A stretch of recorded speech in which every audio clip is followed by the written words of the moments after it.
In today's video, I'm going to teach you how to sign up and get started with Perplexity AI. Perplexity AI is a powerful tool that helps you research, learn, and get answers quickly with clear sourced results. Whether you prefer using a browser or an app on your phone or tablet, the setup is quick and straightforward. I'll walk you through the entire process so you can start exploring right away. First, open your preferred web browser and head to the official Perplexity AI website. If you'd rather use your phone or tablet, open your device's app store and download the Perplexity AI app. Make sure you're choosing the official listing from a trusted source, so you get the right app and the latest updates.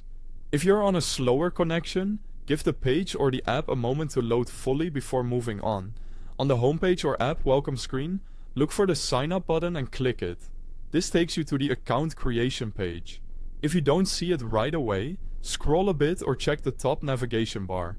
By the way, to keep things simple, I've placed the official website link and the app download link right at the top of the description. Use those to go directly to the correct place without searching. Next, enter your full name and the email address you want associated with your account. Create a strong password. Aim for a mix of letters, numbers, and symbols to keep your account secure. Take a second to review any prompts about terms of service or privacy. It's always a good idea to know how your data is handled. When everything looks good, submit the form. Now, open your email inbox to verify your account. Look for a message from Perplexity AI and click the verification link inside. If you don't see it, check your spam or promotions folder and give it a minute if it hasn't arrived yet. It's best to keep the sign up tab open while you do this, so the process picks up right where you left off.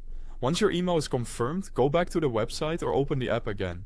Click log in, then enter the same email and password you just created. If your device offers it and you're comfortable, you can enable features like saving your login to make future access faster. You're now signed in and ready to use Perplexity AI. Start by typing a question or topic into the search or chat box. Explore features like conversational follow-ups, cited sources, and your history to revisit past queries. If you want, open the settings later to adjust preferences and notifications. That's it, simple and done. Enjoy exploring, and thanks for watching.